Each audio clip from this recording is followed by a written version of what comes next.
श्री गणेशाय नमो नमः। सरस्वती नमस्तुभ्यं वरदे कामरूपिणी विद्यारंभम करिष्यामि सिद्धिर्भवतु मे सदा। शिव शक्ति को कोट कोट प्रणाम। मेरे श्रोतागण, मैं आपको मेष लग्न के बारे में जानकारी दी थी, वृष लग्न के बारे में, मिथुन लग्न के बारे में। तो मैं क्रम से आपको प्रत्येक लग्न के बारे में जानकारी दे रही हूँ। आप इसको राशि से भी देख सकते हैं कि आपकी राशि का जो स्वभाव होता है, लग्न भी वही आपकी है, राशि भी वही है, तो आपका मन मस्तिष्क एक जगह जैसा होगा। यदि आपकी लग्न अलग है, राशि अलग है, तो आपका दिमाग अलग हो सकता है। यदि आपकी लग्न दोनों एक है, लग्न भी वही है, राशि भी वही है, तो आपके नेचर में उसी प्रकार का बाहर भीतर से आप एक जैसे होंगे। तो मैं अब आपको कर्क लग्न के बारे में जानकारी दे रही हूँ कि कर्क लग्न कैसे उत्पन्न होती है। पूर्वी क्षितिज पे 4 नंबर की राशि कर्क लग्न का उदय जब होता है, तो कर्क लग्न का कुंडली तैयार होती है। तो पूर्वी क्षितिज पे जो लग्न उदित होती है, उसी से लग्न का निर्धारण किया जाता है। कितने बजे से कितने बजे तक एक लग्न होती है, तो 2-2 घंटे की एक लग्न होती है। तो कर्क लग्न जब उदित होगी, तो जो ग्रहों की स्थिति होगी वो आप उस तरह उसको लिख लेंगे। कौन ग्रह कहाँ बैठा है, किस राशि में कौन सा ग्रह गोचर कर रहा है इस समय, तो ग्रहों को उसी प्रकार से लिखेंगे। जैसे शनि इस समय वक्री होकर के 8वें भाव में बैठा हुआ है कर्क लग्न की कुंडली में। राहु 9वें भाव में है। चंद्रमा इस समय मेष राशि का चंद्रमा होगा। गुरु 2 नंबर की राशि वृष राशि में है। मंगल 3 नंबर की राशि में, बुध 5 नंबर की राशि में, सूर्य और केतु 6 नंबर की राशि में, शुक्र 7 नंबर की राशि में है। तो ये ग्रहों की स्थिति का गोचर होता है। जो गोचर स्थिति होती है वो एक चक्र के रूप में हमारे सामने ये प्रकट हो जाता है। इसको हम आकाश मंडल में जो जो ग्रहों की जैसी स्थिति है, वो हम इस चक्र के माध्यम से वहाँ वो ग्रह दिखाया जाता है कि किस पूर्व की तरफ कौन सा ग्रह बैठा है, उत्तर की तरफ कौन सा ग्रह बैठा है, किस नंबर की राशि में है, क्या है। ये ताराओं का एक समूह होता है जिससे राशियों का निर्माण होता है, वो चिन्ह होते हैं आकाश मंडल में। तो ये सब चक्र में हमें जानकारी होती है, उसका विश्लेषण किया जाता है कि कौन ग्रह किस भाव में है तो आपका कैसा होगा। ये सब ये लग्न कुंडली है और ये कर्क लग्न की कुंडली है। भगवान श्री रामचंद्र जी की कर्क लग्न थी और कर्क राशि भी थी। तो रामचंद्र जी अंदर से इतने कोमल प्रकृति के थे, बहुत कोमलता उनके थी। अपने दुखों को भूल करके दूसरे के दुखों को दूर करने की उनकी प्रवृत्ति बहुत ज़्यादा थी। तो दयालु होते हैं, ममता लिया हुआ होता है और थोड़ा सा अधीर स्वभाव के भी हो जाते हैं, कभी कभी भयभीत हो जाते हैं। कर्क राशि चंद्रमा से प्रभावित होती है, उसके स्वामी चंद्रमा होते हैं। तो कर्क लग्न के स्वामी चंद्रमा की स्थिति यदि मजबूत है तो आप बहुत तीव्र दिमाग के होंगे, जातक सुंदर होगा, बुद्धिमान होगा, आकर्षण व्यक्तित्व होगा, गोरे रंग का व्यक्ति होगा और पित्ताधिक प्रवृत्ति उसके अंदर होगी। और ये जो नज़ला जुखाम की शिकायत उसे रहती है, कोमल प्रकृति का होता है। उसके शरीर कभी उसके शरीर का जो बीमारी होती है उसको शरीर से उतना स्वस्थ नहीं रहता, कोमल प्रकृति का होता है। शरीर भी उसकी कोमल होती है।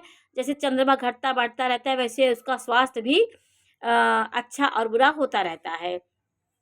तो कर्क राशि वाले बहुत अच्छे होते हैं। ये व्यक्ति बहुत जल्दी भयभीत हो जाते हैं, किसी चीज़ को बहुत जल्दी माइंड में ले लेते हैं और उसको अपने दिमाग से निकाल नहीं पाते हैं, समस्याओं से उलझ जाते हैं और डिसीजन नहीं ले पाते, परेशान हो जाते हैं।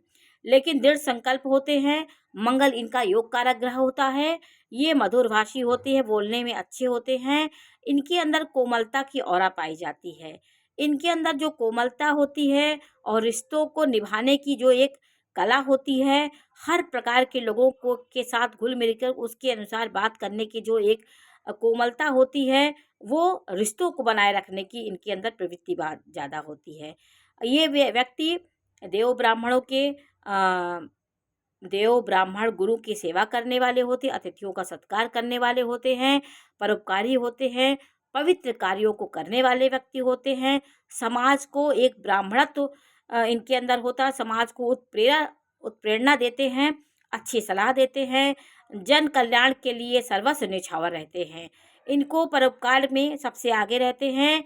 और इनकी ये जातक कवि हो सकते हैं, कविता ये बहुत अच्छी लिख लेते हैं क्योंकि मन में कोमलता होती है तो सब चीज़ के एक नाटकीय ढंग से उसको वो समझ जाते हैं। उस प्रकार की कविता रचने में भी तेज होते हैं।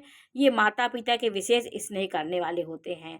माता पिता से इन्हें बहुत लगाव होता है।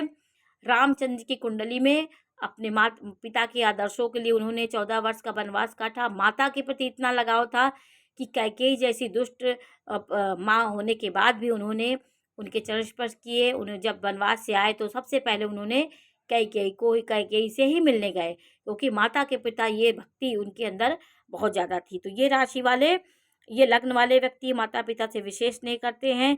इस लग्न वाले व्यक्ति सामान्यतः क्रोध इन्हें नहीं आता, लेकिन ये क्रोध जब इनको कोई ऐसी आहत वाली बात, इनके मन को संवेदनशील वाली कोई बात इनके मन को आहत जब हो जाते हैं तो इस बात को भूल नहीं पाते हैं और भावनात्मक प्रवृत्ति इनके अंदर होती, भावना को इनके ठेस पहुंची तो बहुत उग्र हो जाते हैं।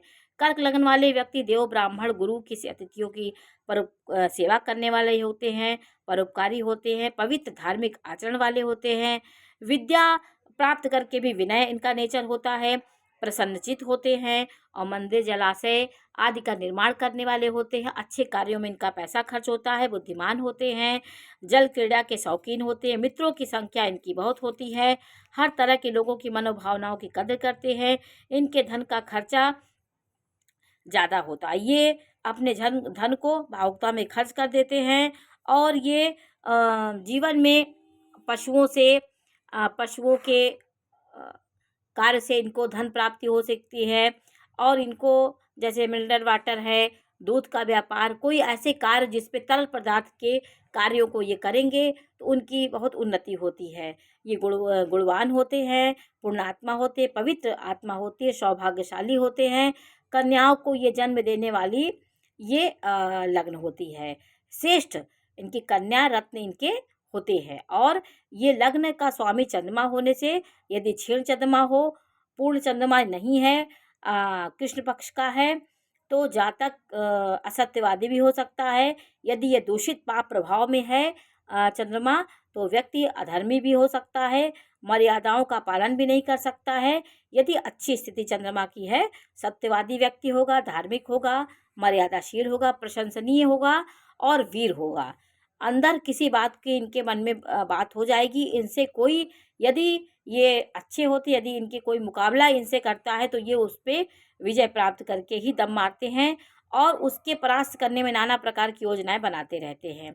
अपनी भावुकता और सहृदयता के कारण इनकी भावुकता इनकी होती है इतना ज़्यादा और हृदय इतना अच्छा होता है, कभी कभी ये स्वयं संकट में फंस करके दूसरों की मदद कर लेते हैं। ये लोग अपने माता पिता से विशेष स्नेह करते हैं, धार्मिक होते हैं, परोपकारी होते हैं, तीर्थ यात्रा करने के शौकीन होते हैं, घूमने फिरने के बहुत शौकीन होते हैं और क्षण क्षण में अपने स्वभाव को बदलते हैं, क्योंकि जैसे चंद्रमा होता है घटता बढ़ता रहता है, ये कोई स्थिर ठोस बात को नहीं पकड़ पाते, हर भावनाओं को बदलते हैं। अपने क्षण क्षण में अपने कर्मों को, अपने किसी बात को बदल देंगे और एक बात पे दृढ़ नहीं रहती हैं। ये व्यक्ति आकर्षण इनके अंदर होता है, पवित्र होते हैं आत्मा के और प्रेम करने में सबसे आगे होते हैं। कर्क लग्न वाले प्रेम प्रसंग में बहुत जल्दी फंसते हैं। इनका योग कारक ग्रह मंगल होता है, मंगल की स्थिति अच्छी है तो व्यक्ति बहुत ऊंचे पद पे